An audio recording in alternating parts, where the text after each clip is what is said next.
దేవుని నామానికి స్తోత్రం అండి. మీ అందరికీ నా వందనాలు. సమయం ఇచ్చిన దైవజనులకు నా వందనాలు. మనం వాక్యంలోనికి వెళదామండి. ఈ లోపల మనం చిన్న ప్రార్థన చేసుకుందాం. మహాగణుడ మహోన్నతుడు యేసయ్య సర్వశక్తిమంతుడు నీకు వందనాలు నాయన.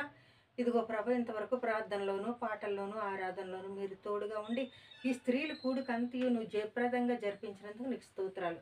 ఇదిగో ప్రభు, ఈ సమయంలో నా ప్రభ నా తండ్రి నీ వర్తమానం చెప్పుచుండి నేను ఒంటరిదాన్ని కాదు ప్రభ, నాలో మీరున్నందుకు స్తోత్రాలు నా తండ్రి. పరిశుద్ధాత్మ శక్తి చేత నింపి ఈ బిడ్డలకు అర్థమయ్యే రీతిలో మీరు బోధించమని యేసయ్య అతి పరిశుద్ధనాలు బ్రతిమలాడి వేడుకొంచున్నాము తండ్రి. Amen amen amen. వందనాలండి. మీ అందరికీ నా వందనాలు. సమయం ఇచ్చిన దైవజనులకు నా వందనాలు. చూడండి, మనం మాట్లాడుకున్న మాట కీర్తన గ్రంథము 88:14 యెహోవా నీవు నన్ను విడుచుట ఎలా, నీ ముఖము నాకు చాటు చేయుట ఎలా. యెహోవా నీవు నన్ను విడుచుట ఎలా, నీ ముఖము నాకు చాటు చేయుట ఎలా. ఈ మాట ఎవరు మాట్లాడి ఉన్నారండి? కీర్తన గ్రంథంలో దావీదు గారు మాట్లాడి ఉన్నారు. అతడు చేసిన పాపము వలన, అతడు చేసిన తప్పు వల్ల పదే పదే తనకి గుర్తుకొచ్చి ఆ దేవుడు విడిచిపెట్టేశాడనే భయము అతనిలో వెంటాడుతూ ఆ దావీదు గారు మాట్లాడుతున్నారు. ఏమని మాట్లాడి, యెహోవా నీవు నన్ను విడిచిపెట్టేట ఎలా అయ్యా, అయ్యా నాయన నన్ను క్షమించు, నన్ను ఎందుకు విడిచిపెట్టావనేసేసి దేవునితో వేద్యమాడుచూ ఉన్నాడు, ప్రార్థన చేస్తూ ఉన్నాడు. ఆరాధనలోను పాటల్లోనూ ప్రతి దానిలోనూ అయ్యా నన్ను ఎందుకు విడిచిపెట్టు, నీ ముఖం నాకు ఎందుకు చాటు చేస్తున్నావు అనేసి మాట్లాడుతున్నాడు. చూసారా, ఎప్పుడైనా సరే మనకి ఇష్టమైన బిడ్డ మన మాట వినలేదు అనుకో, మన బిడ్డలతో మనం ఏం చేస్తామండి? కాసేపు మౌనం అయిపోయి ఆ బిడ్డ ప్రస్తావన మనము తీము.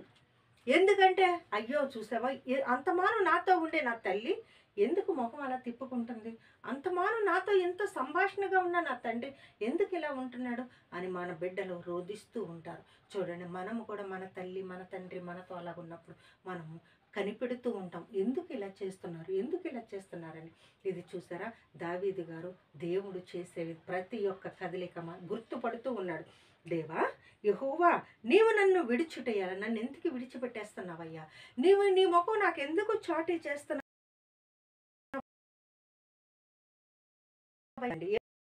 ఏమంటే 9వ అధ్యాయం 6వ వచనములో, నా దేవా నా దేవా నా ముఖము నీ వైపు ఎత్తుకొనుటకు సిగ్గుపడి ఖిన్నుడనై ఉన్నాను, నా దోషములు మా తలలకు పైగా హెచ్చియున్నవి, మా అపరాధము ఆకాశమంతెత్తుగా ఉన్నది. మనం చేసిన అపరాధం అంటే ఆకాశం అంత ఎత్తుగా ఉన్నదంట. ఇక్కడ చూడండి ఏమంటున్నాడు, దేవా నా ముఖం నీ వైపు తిప్పుటానికి నేను కిన్నుడనై నేను సిగ్గుపడుచున్నాను. అంటే చూడండి, నేను కిన్నుడనై ఉన్నాను, మా దోషములు ఆకాశానికన్నా ఎత్తుగా ఉన్నాయి ప్రవ్వా, నేను నీ ముఖం నేను చూడలేకపోతున్నాను ప్రవ్వా, నన్ను క్షమించు ప్రవ్వా అని ప్రతి ఒక్కటి కూడా దేవునితో సంభాషణ చేయించున్నాడు ఎజ్రా గారు. చూసారా, ఇలాంటి ప్రార్థన నీకు నాకు కావాలి, ఇలాంటి యొక్క సంభాషణ నీకు నాకు కావాలి. ఎందుకంటే దేవునితో అనుదినము ప్రవ్వా నువ్వు నన్ను విడిచిపెడతానికి వీల్లేదు నాయన, నువ్వు నాతో సహవాసం చేయాలి, నువ్వు నాతోనే ఉండు ప్రవ్వా, నాలోనే ఉండు ప్రవ్వా, నాతో ఉండు ప్రవ్వా, నాలో ఉండు ప్రవ్వా, నన్ను నడిపించు ప్రవ్వా అనేసి మనము అనుదిన ప్రార్థనలను మనం జ్ఞాపకం చేసుకుంటూ ఉండాలి. ఇక్కడ చూడండి, మత్తయి సువార్త 27:46 వచనంలో మన దేవుడు ఏమని మాట్లాడుతున్నాడండి, ఏలి ఏలి లామా శబక్తాని, నా దేవా నన్నెందుకు చేయి విడిచావని మాట్లాడుతున్నాడు.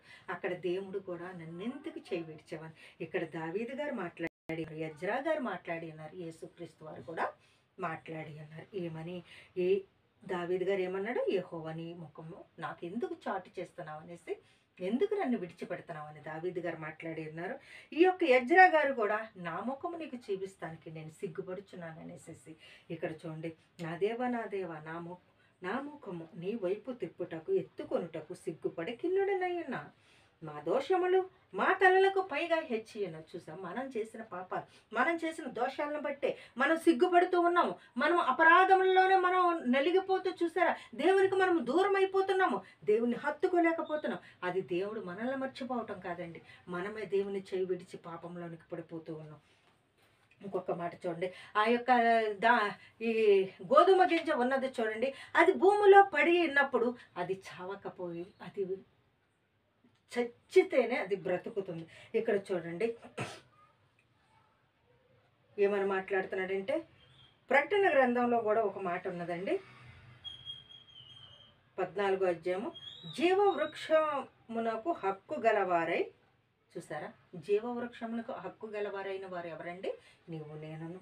చూడండి, అదే 13వ వచనం నుంచి నేను చదువుతున్నాను. నేనే అల్పయు ఓమేగయు ఆదియు అంతమునై ఉన్నవాడను. ఆదియు అంతమునై ఉన్నవాడను. చూసారా, ఎక్కడి నుంచండి? భూమి పుట్టక ముందు ఆది యందు నేను ఉన్నాను. ఇప్పుడు అంతము వచ్చే వరకు కూడా నేనే ఉన్నాను. నేనే మీకు ఆనాడు ఉన్నాను, ఈనాడు ఉన్నాను, మిమ్మల్ని నడిపిస్తున్నాను, మీతోనే ఉన్నాను. ఇక్కడ చూడండి, ఈ జీవవృక్షం ఎవరి కోసం? మీకోసమే కదా అని మాట్లాడుతున్నాడు. ఇక్కడ చూడండి ఏమని మాట్లాడుతున్నాడు? మార్కు సువార్త చూడండి 15వ అధ్యాయము 17వ వచనము, ముళ్ళ కిరీటం ఆయన అదుము ఉన్నారు. ఆ యొక్క ముళ్ళ కిరీటాన్ని ఎందుకు భరించాడు? ఆయన తలకి ఆయన మనము తల దించుకోవలసిన అట్లకి ఆయన తలకి ముళ్ళ కిరీటము పెట్టి ఆయన అదిమి ఉన్నారు, అణచి ఉన్నారు, ఆయన్ని వేళన చేసి ఉన్నారు. దేవుని నామానికి స్తోత్రం కలుగును గాక. ఇదిగో చూడండి, ఈ యొక్క ఆవగింజ అందులో పడితేనే, అది చస్తేనే అది బయటికి వస్తుంది అనేది ఎంత ఇదిగా ఫలించి పక్షులకి అది ఆశ్రయముగా నిలుస్తుంది.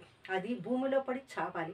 అంటే మన యేసుక్రీస్తు వారు కూడా ఆ యొక్క నా పాపాల కొరకు ఆ భూమి మీదకి వచ్చి ఆయన యొక్క భూమి మీద ప్రాణాన్ని విడిచి ఆ పరలోకానికి ఆరోహణమై ఉన్నాడండి. ఆయన తొక్కబడినవాడు అంటే భూమిలోనికి తొక్కబడినవాడు, విత్తనములాగా పైకొచ్చినవాడు. దేవుని నామానికి స్తోత్రం కలుగును. ఆయన ఆత్మపూరులు, ఆది అంతము ఈయనున్నవాడు.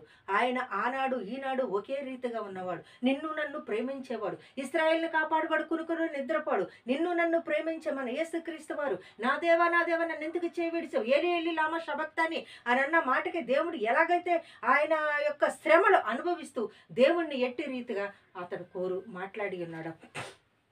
ఈ యొక్క దావీదు గారు కూడా, యెహోవా నీవు నన్ను విడిచెటయ్యాలా, నీ ముఖము నాకు చాటు చేయటయ్యాలా అనేసి ఇతడు బాధపడి ఉన్నాడు.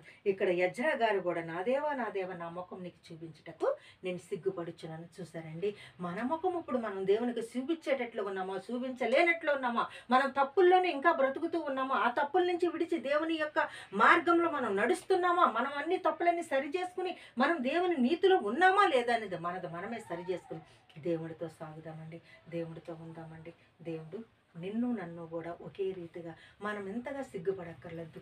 దేవుడు ఏమని మాట్లాడి ఉన్నాడు? నన్నెందుకు విడిచావంటే ఆయన బాధ కొద్ది ఆ మాట మాట్లాడాడే కానీ ఆ యెహోవా దేవుడికి మనందరి పాపాలు ఆయన మీద వేసి మన కోసం ఆయన చనిపోవటము, సిలువకెక్కటము యెహోవా దేవుడికి ఇష్టమై ఉన్నది కనుక ఆయన చెయ్యి విడిచి ఈ భూలోకానికి పంపించి ఉన్నాడు. అందుకోసమైనా నీవు నేను కూడా ఆయన్ని మరొక్కసారి సిలువ వేసేవారిలాగా మనం ఉండకుండా మన ముఖము నిగ్రహంగా ఆయన ముందు నిలబడే బిడ్డలాగా, తలెత్తుకునే బిడ్డలాగా మనల్ని బట్టి మన దేవుడు తలెత్తుకోవాలి. ఎందుకంటే నా బిడ్డ అనే గర్వం మన దేవుడికి ఉండాలి. నా బిడ్డ ఎన్నడూ తప్పు చేయదు. అలనాడు ఏబు కోసం ఏ రకంగా దేవుడు తీర్పు తీర్చాడో, ఏబు కోసం ఎలాంటి స్టేట్మెంట్ ఇచ్చాడో, నీ కోసం నా కోసం అలాంటి స్టేట్మెంట్ దేవుడు మన దేవుడు నీ కోసం నా కోసం ఇవ్వాలి. మనము సిగ్గుపడే బిడ్డలుగా కాకుండా మన దేవుడు తలగా ఉన్నాడు గనక ఆయనలో మనం జీవిస్తూ ఆయనతోనే సాగుదామండి. దేవుడి కొద్ది మాటలు దీవించి ఆశీర్వదించునుగాక. ఆమేన్. వందనాలండి మీ అందరికీ.